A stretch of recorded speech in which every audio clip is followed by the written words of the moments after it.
సంక్రాంతికి వస్తున్నాం.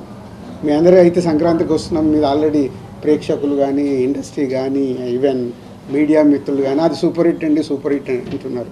So yes, అది మీరు ఎలా అయితే అనుకుంటున్నారో అది 100% సూపర్ హిట్ ఫిలిం. సో 2 సినిమాలతో ఆ cinema is credit గోడ్స్ only Anil Ravipudi.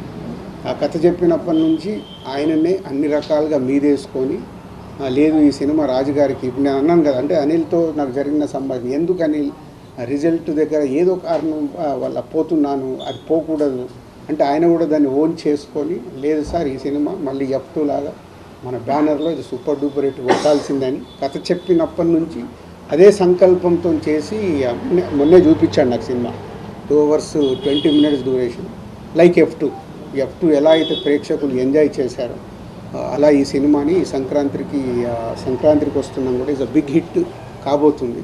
So 2 సినిమాలతో కంబ్యాక్లో వస్తున్నాను ఎనర్జీతో ఉన్నాను. ఇంకా వారం రోజుల్లో నేను అనుకున్నట్టు ఆ రిజల్ట్స్ వస్తాయి.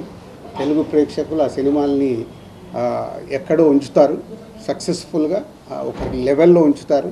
మళ్ళీ సంక్రాంతికి దిల్ రాజు కంబ్యాక్ అని మీడియా మిత్రులు స్టేట్మెంట్లు రాస్తారు. అంత కాన్ఫిడెంట్గా ఉన్నాను. సో ఈ కంబ్యాక్తో పాటు ఈ సక్సెస్లతో పాటు నెక్స్ట్ చేయబోయేది చాలా జాగ్రత్తగా ఒరిజినల్ దిల్ రాజు ఎలా సినిమాల గురించి కష్టపడేవాడో తక్కువ సినిమాలు చేసినా నా ఫోకస్ అలా పెట్టి సినిమాలు తీయాలనే సంకల్పంతో ఉన్నాను.